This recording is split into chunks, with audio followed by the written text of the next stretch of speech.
पहले जंगल के अंदर एक गुरुद्रुह नाम का भिल्ल रहता था। भयंकर क्रूर था, जानवरों को मारता था, जीवों की हत्या करके अपने घर का पेट पालन किया करता था। बड़ा ही क्रूर था। उसकी गंध से जानवर भाग जाते थे। एक बार उसकी पत्नी गर्भवती थी, घर में बूढ़ी मां थी, भोजन नहीं था, तो जंगल में शिकार खेलने गुरुद्रुह गया, लेकिन सारे दिन घूमता रहा, उसको कोई जानवर नहीं मिला। उसकी गंध से ही भाग जाता। शाम हो गई, सोचा बिना कुछ भोजन लिए बिना तो घर नहीं जाऊंगा। तो उसने आज विचार किया कि आज की रात्रि इस तालाब के किनारे पेड़ों पर खड़ा रह करके व्यतीत करता हूं, जरूर कोई न कोई पानी पीने के लिए आएगा ही रात में।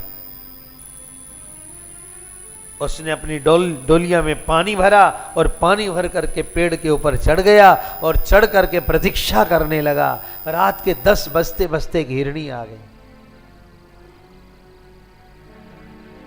हिरणी आई और आकर के जो ही पानी पीने लगी, शिकारी ने देखा आ गई है।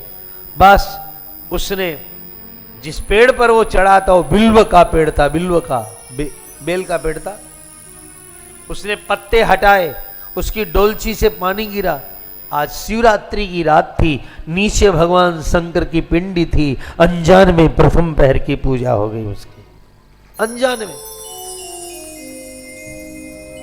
और जो ही उसने धनुष पर बाण रखा, मृगी ने आवाज लगाई, शिकारी रुक जा, रुक जा। शिकारी, मेरे बच्चे बहुत छोटे हैं, दूध पीते हैं, मैं अपनी बहन को सुपुर्द करके आती हूं, इतनी देर तू मुझे दे दे। शिकारी ने कहा, तो जानवर जात का क्या भरोसा, आए या न आए। उसने कहा, कैसे भरोसा नहीं है? जो ब्राह्मण होकर के वेद निंदा करता है, मदिरा पीता है, शास्त्र बेचता है, उसको जो पाप लगे मुझे लगे यदि मैं लौट करके नहीं आऊं।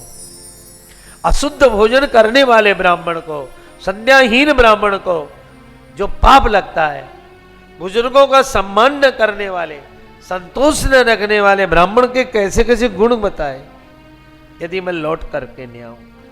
कृतज्ञ को, वेद विक्रय करने वाले को, द्रोही को जो पाप लगे, पता नहीं क्या हो गया, शिकारी ने कह दिया जाओ।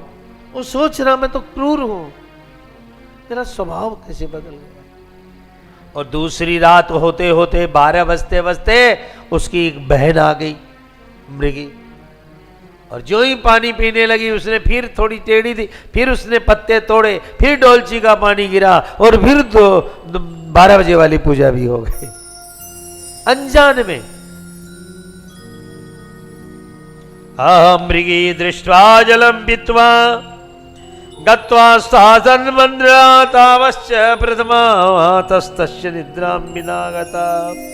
और इस तरह से फिर मृगी ने कहा, भैया तो हमें छोड़ दे, हम अपने बच्चों को अपनी बहन के संभला करके आ जाते हैं।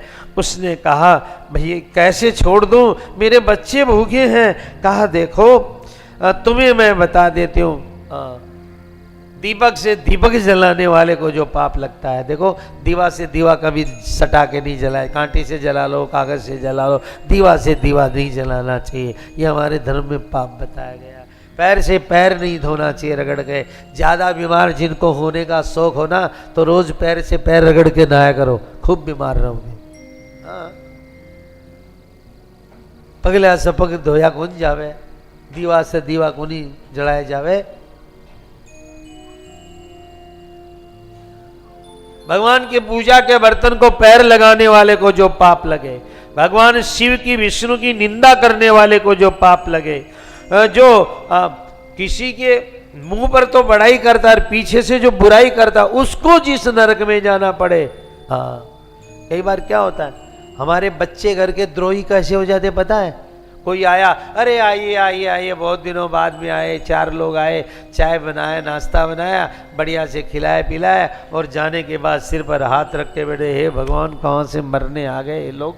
हाँ, तो वो जो बच्चों पर असर पड़ेगा ना, कोई ग्रंथ आपकी संतानों को सुधार नहीं पाएगा कि हमारे माँ बाप कितने दुष्ट और नालायक हैं।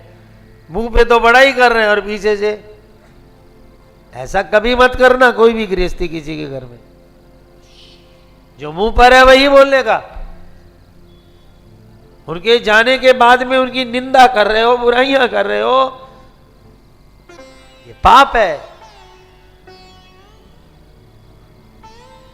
जहर दे देना, सोए हुए को मार देना, निंदा करना। वह बोला अच्छा तू लौट जा। अब वो भी चली गई और तीसरे पहर में वो उनका हिरणपति था वो आ गया। फिर शिकारी का पानी और डोलची का पानी गिरा, फिर उसने पत्ते तोड़ करके नीचे गिराए। तीसरी प्रहर का भी पूजन हो गया और वह मृग उससे वही भाषा में बात कर रहा है कि भैया मनुष्य का शरीर पाकर के जो शिव की पूजा नहीं करे उसको नरक में जाना पड़े। शिव के निर्माल्य को ठोकर मारने वाला, शिव का चढ़ावा खाने वाला, शिव की निंदा करने वाला, शिव मंदिर में दीपक न जलाने वाले को जो पाप मिले वो मुझे मिले। मुझे जान दे भैया। शिकारी बड़ा क्रूर था पर आज पता नहीं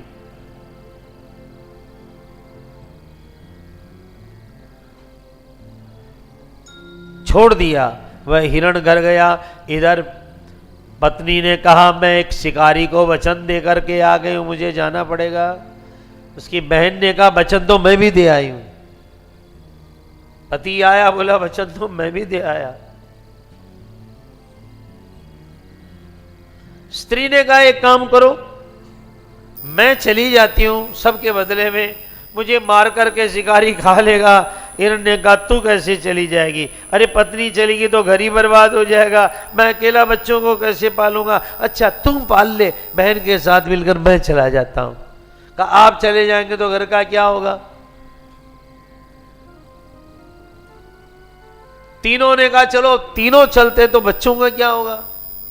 आखिरी में हिरण परिवार ने एक निर्णय किया, पूरा का पूरा परिवार ही चलेगा उनके पास में। और पूरा का पूरा परिवार 4 बजते बजते चौथे प्रहर के समय हिरण के नीचे आ गया पेड़ के। आओ शिकारी हमें मार करके अपना परिवार का पालन करो।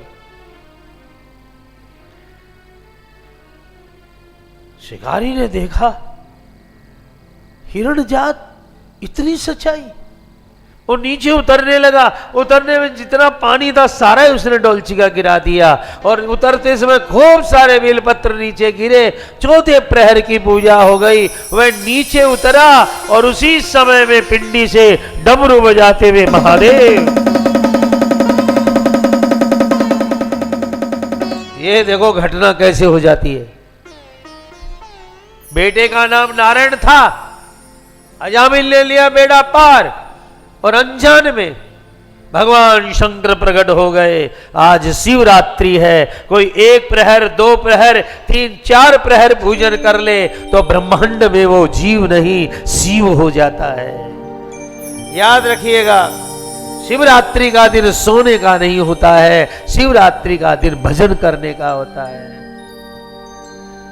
बहुत ज्यादा कोई अस्वस्थ है, बीमार है तो अलग बात है। बाल वृद्धा तुरई बिना, गर्भवती को कोई पाप नहीं लगता है, बूढ़े को कोई, असमर्थ को कोई पाप नहीं, पर समर्थ है तो शिवरात्रि का व्रत करना चाहिए।